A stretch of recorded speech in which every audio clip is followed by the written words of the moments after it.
Hi, this is Jill Schlesinger, and you're listening to the Better Off Podcast. On today's episode, best-selling author David Bach.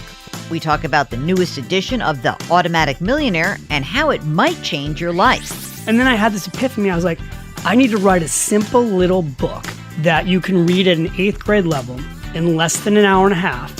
If I could write a little book that is so simple that anyone could use these techniques, I could really make a difference in the world. All that and more coming up next on the Better Off Podcast. Welcome to the first ever episode of the Better Off Podcast, sponsored by Betterment. I'm your host, Jill Schlesinger. This show is going to be a little different from the boring old financial program you may have heard in the past. This is going to be a bit more unconventional and more entertaining. Some insights on your money and your life. Let me start by introducing myself. I am Jill Schlesinger. I am a trader turned investment advisor, financial planner turned journalist. And with all those different areas of my life, I've learned a lot about the financial world in general. Hopefully, I can distill important concepts, bring them to your life in a way that is actionable to you, in a way that makes sense to you, in a way that you say, oh, that's what that always meant. That's me. I'm your translator. Think of it that way. It's great. Whether you're a seasoned long-term investor or someone just starting the journey of managing complex issues that can arise in your life, just know that this show, that Better Off, is a show that is intended to help you reach your financial goals and objectives. So let me tell you how the show is going to work. In the first segment of the show, I'm going to give you a little bit of a recap of something interesting that happened in the previous week. It's not going to be market data, although today it might be, just because it was the year end and sort of an interesting thing that occurred last year. In the second segment, I'm going to interview informative and entertaining guests, and hopefully we'll get some surprising insights and provide you with information that will help you make the most of your money. And the last segment is about you, your questions. So stay tuned at the end of the podcast. We'll give you lots of ways to get in touch with us, and then you can ask us what's burning inside of you, at least on the financial side. Now, normally, I wouldn't go talk about like what happened in the markets last week, because who cares? I mean, unless it's a huge event, a big upside or downside move.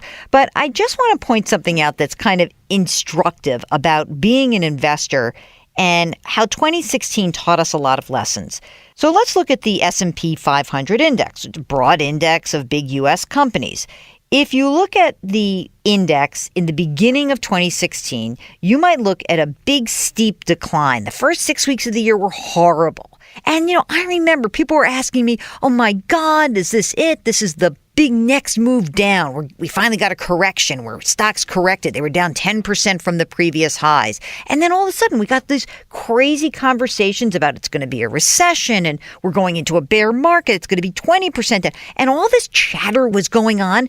And really it just was making people crazy because you and I know that since that time, there was no recession. There was no bear market. Which is not to say there won't be a bear market or a recession at some point in the future. Of course there will be, but we don't know when it's going to happen. And so at any given time, when you're looking at your portfolio, you're checking into your retirement account, you're thinking about what's happening, you can really fall into a trap, an emotional trap of getting sucked in and doing something stupid with your portfolio. You can. It happens all the time. But what did 2016 show us is that by the end of 2016, if you did nothing but just invest in an S&P 500 index fund, that index, you held that index from the beginning of the year to the end of the year, if you reinvested your dividends, you made 12% on that position. Okay, it's just one position, but that's a far cry from selling something when you're panicky. And I think the lesson of 2016 is the lesson that we just have to bang home every single day as we think about our financial lives. You don't know what's going to happen in the market. Market timing just doesn't work. We know that over the long term, if you stick to a game plan with a diversified portfolio that's aligned with your goals and objectives, you're going to be okay. But if you start messing around with thinking about what's going to be the best or the worst asset class of this, that, and the other, why are you doing all that work? you know what? Going forward, you can't invest based on what happened in the past. You stick to what is in your game plan. You keep those expenses low, you minimize your tax hit, and you focus on the parts of your financial life that can really bring about a huge upside for you, that can make you better off. For our first show, there's a special interview segment. David Bach, author of The Automatic Millionaire. Now, I've had some issues with this dude. Let me be kind of clear about this, because I don't think anyone becomes an automatic millionaire. But what I do believe, and he and I both agree on, is that if you automate as much of your financial life as possible, you are going to be better off.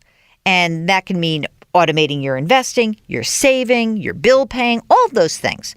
But what I'm not so clear about, and what I really do doubt in my very core, is that not drinking a latte will make you an automatic millionaire. I just don't believe that. But that said, check out this interview with David Bach. Tell me what you think, and be sure to give us feedback. So without further ado, here is my interview with David Bach on the first episode of Better Off. You're listening to Better Off with Jill Schlesinger. It is time for the interview segment with a very special guest, David Bach. He is the author of The Automatic Millionaire, the expanded and updated version. Welcome, David. Welcome. It's good to be on your show. Thanks for having me. He is here to talk about the newest edition of The Automatic Millionaire, which is expanded and updated, a powerful one-step plan to live and finish rich. You don't really mean rich. You probably mean you just want to kind of like improve your financial life. What was the basis for creating this book? Why'd you do this in the first place? Well, first of all, I don't know that I don't mean rich. I mean, the title is a powerful one-step plan to live and finish rich, right? Because I have a whole series of books out. Smart Women Finish Rich, Smart Couples Finish Rich, and Start Late, Finish Rich. All these books around finishing rich. And you open the book, and I always say, it's actually not about finishing. It's actually about living rich. And by the way, you don't have to be rich to live rich. Like, my whole belief system is money is just a tool to help free you to live your best self. The most important thing is to take a look at your life and your values and what matters most to you right now and get honest with yourself. Like, this is what I really care about in my life. And then see if your financial behavior is in a disconnect with what matters most to you.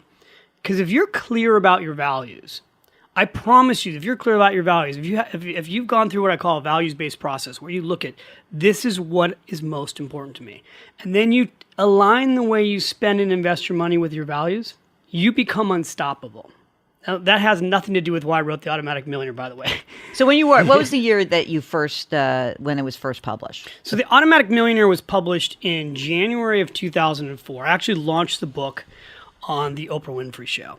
This book came about because what would happen to me after I wrote Smart Women Finish Rich and after I wrote Smart Couples Finish Rich and the Finish Rich Workbook, and I would go all over the country doing speeches and book signings, people would still come up to me at the end of the speech and go, David, that was great, but I just want to know the one thing that I need to do. Just tell me the one thing I should do to be rich. Tell me, by the way, do you think I could even be rich? And I would find myself saying over and over again the same thing. And then I had this epiphany. I was like, you know, instead of getting frustrated, I should just solve this problem. I need to write a simple little book that you can read at an 8th grade level in less than an hour and a half, where you can put the plan in place in less than an hour. If I could write a little book that is so simple that anyone could use these techniques, I could really make a difference in the world. And the premise, though, is grounded actually in behavioral finance to some extent, that we as human beings have a hard time overcoming our emotions. And as a result, you've got to try to automate as much of your behavior as possible. It seems to me like you came up with that notion before it started gaining a lot of currency in the mainstream. I mean, in other words, you didn't call it, oh, I'm talking about behavioral finance or behavioral economics, and you're not Daniel Kahneman. I know all that, but it is sort of the ultimate premise, isn't it? Let me go back to how The Automatic Millionaire came to be from the story part of it. Because what happened to me was I was a financial advisor at Morgan Stanley. I was teaching investment classes to retirees. I had grown my income from being out of college where it was zero, to making $1,200 a month, to making $50,000 a year, where at $50,000 a year I was still broke, where at $75,000 a year I was still broke, where at $100,000 a year which I thought was the magic formula. Like if I could get to 6 figures in income, then I could start saving. And at that point, I'm a financial advisor and I'm teaching other people how to do retirement planning. And yet I'm still living paycheck to paycheck at $100,000 a year in income in my 20s. And I tell this story because it's the true story. I had a beautiful Jaguar, it was leased. I had a beautiful apartment, it was rented. And in one of my classes that I was teaching, a couple came up to me named Jim and Sue McIntyre, who this book is based on. And they said, we want to come in your office and we want to talk about retirement. And I said, when do you want to retire? And he said, on Friday. And it was Tuesday. Okay. So I looked at them and I knew that Jim was only 52 because he had told me this. I also knew that they had a very ordinary income because she was a beautician. He had a mid-level management job. I knew he had told me that year, I think he made $55,000. So I literally was baffled. I'm like, these people are going to come into my office. They were so excited because I had motivated them so much. I thought this was going to be a terrible meeting. I didn't even want to do the meeting. And they came into my office hand in hand. He took this paper bag, he had all of his stuff stuck in it, and he poured it out on the table and he said, let's see if I can retire. And I kind of pushed back from the table and I said, guys, before I even look at this pile of stuff, what makes you think you can afford to retire? Like, did I miss something here? Did you inherit some money? And he goes, no, let me show you what we've got. So I take out a yellow pad of paper and I look at it. Well, he's got a home paid off. He's got a renter in it. He's got rental income. The home's worth about, I think it was like $300,000. You're opening the book. I'm doing this from memory. Mm-hmm. He had a home that he lived in that was paid off. Now, these guys lived in an area called San Leandro, California. He had over $750,000 in savings between his 401k plan and his investment accounts. As I'm adding this up on a yellow pad of paper and I've got my calculator, I look up and I'm like, you guys have almost $2 million and you have no debt. How is this possible? How did you do this? And I was almost distraught, right? Because again, I'm this guy who's thought if I can make $100,000 a year, I'll start saving, and I wasn't. And I said, you guys have to tell me how you did this. And I said, I know you came here to interview me to be your advisor. I need to interview you. They thought I was kidding. I'm like, no, really. And they said, well, we just did everything you talked about in that class. I'm like, really? Like, yeah, all that stuff you talked about, pay yourself first, save money automatically. But you talked about a bunch of stuff that doesn't work, like budgeting. And they started explaining to me why budgeting doesn't work and how they had thought about it. And at the end of 25 minutes, they laid out for me how they had put their entire plan on autopilot, how they paid themselves first automatically, how they paid their home down early automatically, how they had saved for college automatically. They're like, we just automated everything. We took the discipline out of it. And I knew that was what worked because I knew as a financial advisor, the only clients I had that were successful financially who had come into my office with wealth, they had all saved money automatically. Yeah, so the automation, obviously, and habit forming is so much easier than trying to do it in an ad hoc way and think about it after. So you're saying automate it, but I want to push back on one thing, the pay off the house thing. Because what is the premise of that if you've got a 3.25% mortgage? So you've been a financial advisor. Correct. And what I saw first, see, this is the beauty of being a financial advisor is that it's not theory, right? Like most people who write these books and do these shows, they like read it somewhere, like online, and then they write about it. It's so annoying. Right? Don't you hate this? This is my fight with financial journalists, but okay. I hate it. I mean, it just drives me crazy. Here's what I saw in the real world. Again, when I left Morgan Stanley, we had over $750 million in our management. The Bach Group today manages $1 billion. My sister now runs it. She's one of the largest female financial advisors in the country. We got to get her on the show. You should get her on the show. Here's what I saw in my career. And I grew up in this business because my dad was in this business. The clients that came into my office, like the McIntyres, they were really extreme because they retired in their early 50s. But the clients who came into my office that would retire typically what I would call their late 50s, which is now that I'm 50, I realize how young that is. Clients who could retire in their late 50s easily, or even early 60s, the common denominator among all of them, like 90% of them, was that they had no debt. Okay. That their home was paid off. So, but you would argue that there's good debt and bad debt, eh? I used to until the recession. I think that debt is just debt. And, some debt is worse than others. Credit card debt at 20% is much worse than a mortgage at 3%. Look, I have a mortgage on my home. My mortgage rate is 2.85%.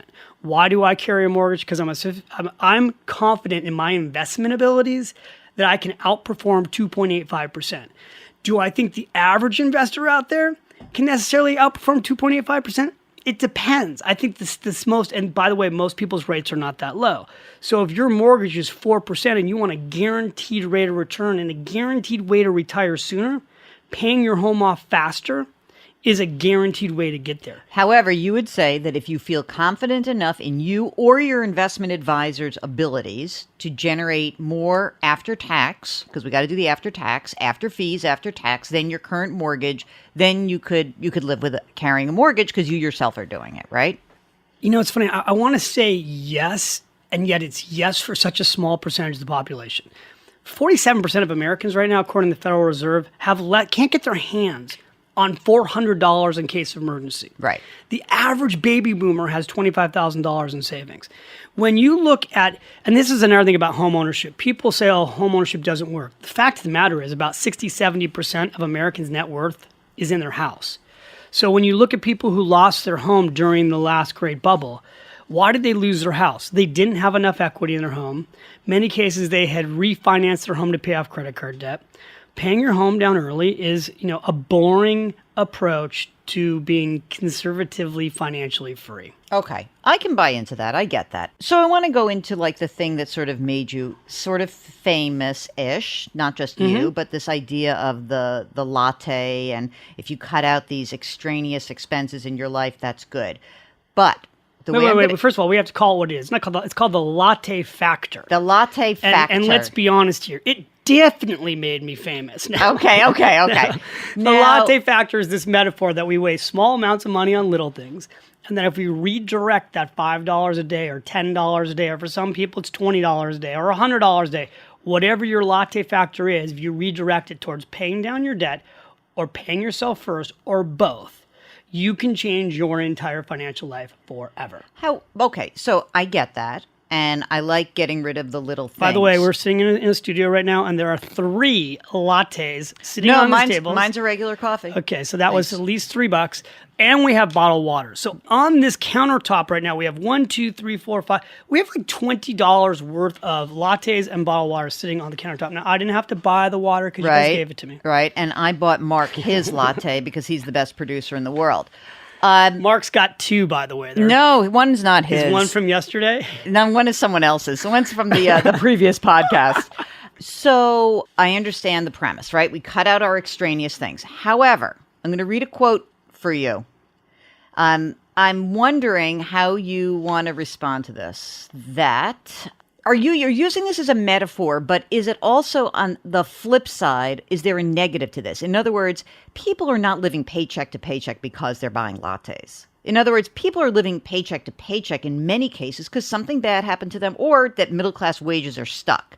So it can't be that. Do you know what I'm saying? Well, look, there's a whole, woe is me. Look, there are some people who are broke. Right. That's what I mean. I mean, well, you're not suggesting that person is. But here's the reality. Some people, no, they don't have a dime. Some people make $15,000 a year, and their lattes are not their problem. Right. Okay. But let's go to the real world. 4.5 million people today will go to Starbucks. Okay. Tens of millions of people buy packs of cigarettes every day. Lottery tickets. More money goes into lottery tickets than retirement accounts. I mean, I can go on and on and on. Apple is predicted to sell 123 million iPhone 8s next year. Those phones will cost $600, $700, $800. That's what they're talking about. People wake up and they get in line at 1 a.m. to buy the new iPhone. And I guarantee you, if you went through those lines, there are people in those lines living paycheck to paycheck. And they can tell you that they don't use a retirement account because they don't have enough money to save. And they are buying the brand new iPhone the moment it comes out, and the new iPhone headset, and the earphones, and they're broke. Okay, so, people want to put, the Latte Factor, in 30 years, $1 million won't be worth anything. It's worth a whole lot more than zero if you're on track for zero. But what about inflation? But I get that. I just want to make sure that we're on the same page, that there's a whole bunch of people who might listen to this who are like, you know what? I shouldn't have the latte. I can afford it. And then there's a whole bunch of people who are like, you know what? Something bad happened to me and the latte ain't the thing that's gotten me in trouble. Jill, if they're listening to you and they're listening to you on a podcast, then they're listening to you on an iPad, a computer, or an iPhone, probably. Right. Right? Yeah. So are they really broke? No, but I guess I'm worried that you sort of entered this by saying, 47% of people who don't have an emergency savings, which I get, but I think there's like a larger societal issue, which we just learned from this campaign, that has less to do about like what's happening with a latte and more to do with that wages have been stuck for 30 years. So I agree with you. So let me just say, put it that way. I agree that we shouldn't be spending in a profligate way, but I also don't want to make it seem like if you don't have your latte, you're going to be a millionaire, because I think that's baloney. Well, it is baloney because, first of all, if you don't have your latte and you don't take the money and actually redirect it towards savings, you won't have anything. So that's, one of the reasons I updated the Automatic Millionaire book. I love this Fire Eat Now podcast we're doing here. I updated this book because, first of all, it's 10 years old. All the tax laws have changed. The investment accounts have changed. But the biggest thing that's changed is technology. So technology in the financial service industry has made it possible now that you can literally invest with $1 a day. It wasn't possible 10 years ago, 15 years ago. It is now, you can open up your phone, you can click a few buttons, you can get on a website, and you can have an account open in 5 minutes, and you can be investing with $1 a day. That is revolutionary. We are now at a point where the friction of anyone being an investor is gone. And that's what made me say, okay, I've got to put the Automatic Millionaire, because really who I want to reach are millennials. I want to get the younger generation, because they're the ones who can most easily use this program. The Automatic Millionaire really shows you start in your 20s. It's so easy. When you get to be, I always say, at 20, you hear about money. At 30, you start to think about it. At 40, you worry about it. And at 50, you hyperventilate. Now, by the way, if you're 50 and you're hyperventilating, I would tell you that you're going to live to be 100 now, so you got a lot more time on your hands. So 50 is not too late. Time is on your side. Time is on your side. I'm about to do a class with Create It Live called Start Late, Finish Rich. I'll put a plug in there. We're going to do it on January 19th. It's free. It's going to be all day long, and that's on Create It Live. They can find it on our website at davidbach.com. I am just simply on a crusade. Here's the truth about all this, because I've been doing this now since 1993. Everything that I teach should have been taught in school. Well, you think that financial literacy would make people be like less dopey about their money? I don't agree. I actually think that I think they know about enough. They know that they're being idiots, and they just can't stop themselves. They don't know about this. You've been a financial advisor. People do not know. Most people don't even know what pay yourself first means. We're working I did this whole show on Oprah. When we sat on Oprah and said, you need to pay yourself first. And we got the audience saying it. But you don't think they understand that since the financial crisis I'm saying that I get that in 1993, wages are rising, people are feeling good. I'm just saying that here we are these years later, right? We're, 23, 24 years later. And now what I guess I'm asking you is that it's sort of like, why does the diet and exercise industry exist? People kind of know they got to eat less and exercise more, right? That generally speaking. And I think that we all know that. But why is it so hard to get our butts to the gym and do it? That first of all, that's yes and no. People in the last 20 to 30 years have become obese in this country because the food industry has thrown us into a world of sugar and processed foods that are making Americans fatter. Okay, so what's the equivalent of processed foods and sugar in the financial services industry? The financial service industry is set up to basically separate you from your wealth unless you're smart with your money. Here's an example of what we don't talk about right now. And it's just starting to be discussed by the Federal Reserve. There has been a record-breaking amount of people who've gone out and bought cars. The level of car loan defaults right now is starting to be staggering. I think the last thing I read was 6%. It's like the mortgage industry. People went from doing crappy mortgages to then doing crappy loans for cars. The sad thing is tens of millions of people don't understand their paperwork. They go into a car dealership. They get brutally taken advantage of. They sign up for loans that they can't afford. Now, where does the breakdown happen? Because they weren't educated on the basics of personal financial planning. I hope one thing Trump does, if anybody could pull this off, it would be Trump. I believe, and I'll go back to the Automatic Millionaire book, this book, you shouldn't be able to get out of 8th grade and not know what's in this book. Certainly by high school, it should be mandatory. You should know the magic of compound interest, the power of paying yourself first, the need to save money automatically, how deadly credit cards can be if you have interest. These things should be taught in school. I hope that President Trump will push forward a financial literacy requirement in the school system. This is Better Off with Jill Schlesinger. We're going to get back to this interview in just a second, but just a moment here where we can actually start to figure out how to make your life better off. One way to do so, stop driving yourself crazy about investing. I've been in the financial services industry for nearly 30 years. I started as a trader and then I became a certified financial planner. And through all those years, I've seen so many different approaches to investing, so many people thinking they have the answer. And very few are willing to admit that it is the passive approach to investing that makes the most sense. That's why I'm so happy that Betterment is the sponsor of this podcast, because they really do walk the walk and talk the talk. Betterment relies on time-tested investing principles. Basically, they know that based on the data, there is no consistent way to beat the market over the long term with active trading. And they apply those principles with transparency and ease of use. They use great technology, and they focus on keeping your fees and your taxes lower. That's so much more important than figuring out how you're going to beat the market. Because guess what? You're not going to beat the market. And here's something you might find a bit refreshing. Betterment actually cares that you reach your financial goals, and that's why they keep their fees so low. See how Betterment can help you today. Better Off listeners can get 1 month managed for free. For more information, visit betterment.com/betteroff. See, that wasn't so bad. Now back to our interview.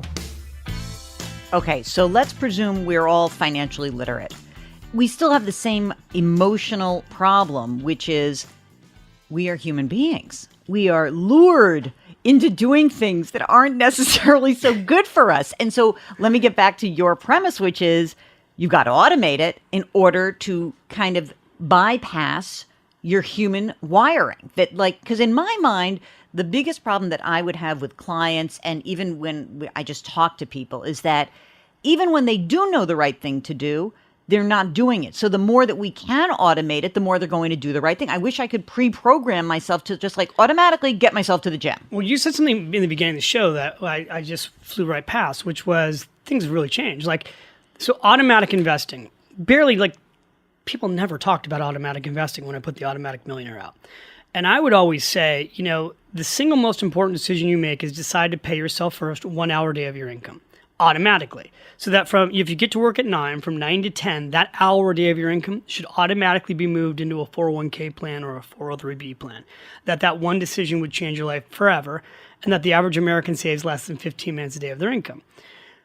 Well, I started saying, if 401k plans were automated and people were automatically enrolled, it would change the game of saving in America. Well, in the last 10 years, and this is the only reason they did it was because of liability issues, because the companies were doing no financial education. So they, in order to cover their asses, they basically put in automatic enrollment. They put in an automatic enrollment default, but in most cases, the companies that did that, first of all, the good news is that when they did it, savings rates have gone way up, right? Way up in America. It's been the single biggest thing that has changed savings in America has been the automatic enrollment in 401k plans. The disappointing or bummer part of it is that the automatic enrollment default on most companies is 3%, which means that you're basically saving a quarter of what you need to save. Now, some of these plans have an automatic bump up feature. Mm-hmm. That auto escalate is great. The auto escalate, which you can increase it 1% a year, or you can increase it 1% every 6 months. And when people turn on the auto escalate feature, their savings rates triple within 36 months. That's awesome. And on average, people who've done automatic escalation, their savings rate's 9%. But then again, we have a little bit of an issue here because we don't have every single American who has a 401k plan. And I think the most interesting development on the retirement landscape and I'm interested in your feedback is this concept about how states are trying to foster retirement savings for smaller companies that really don't have 401ks, can't afford it. It's not a state plan, so don't hear this and think that your state's going and spending a bunch of money, but it's really just a way to kind of get the smaller employers help with creating a plan that can get their employees automatically invested. Yeah, look, anything that we can do to get people, to make it easier for people to save, I think is a good thing. With that being said, I don't think we necessarily need the states involved. I think at this point, technology has made 401k plans really available to almost any size company. If you don't have a 401k plan, then go open up an IRA account. But again, that requires one extra step, right? Because and I get it. I know that that's you think, oh, it's open an IRA. What's a big deal? But my theory is anything that can automate it makes it better, and once that's automated, you can take care of all the other issues in your financial life, because obviously there's plenty of them. And the reality is that if you're getting 10, 15, 18% of putting away into your savings plan, then all of a sudden you get your head up out of the sand and start saying, now what else do I have to do on my... So after we get their automatic savings in our last couple of minutes, give me the 3 things that you think are the most important things that we need to do to help everyone be more financially prudent. So I will repeat myself. I'll say number 1, you have to pay yourself first automatically 1 hour a day of your income. That's number 1. Number 2, you actually, if you don't believe you should save, you should look at your Latte Factor. You should take a week, track your expenses, see where all the money's going. I go use a website like mint.com, run everything through it, really look at where your money's going.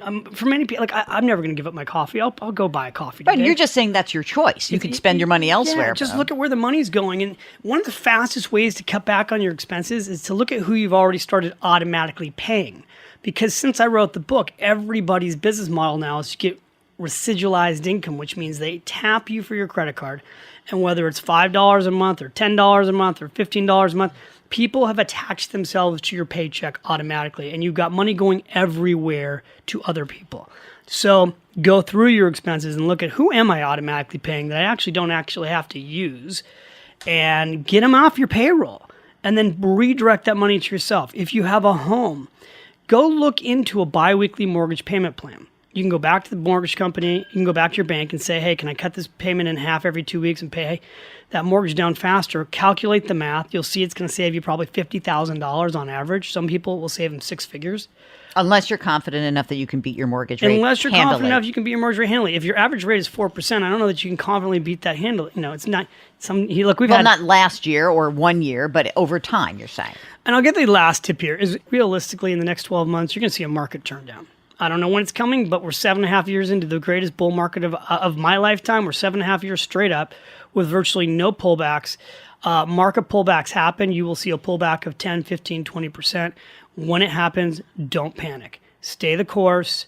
It is time in the market. It's not timing the market. Building wealth takes decades. It does not happen in days.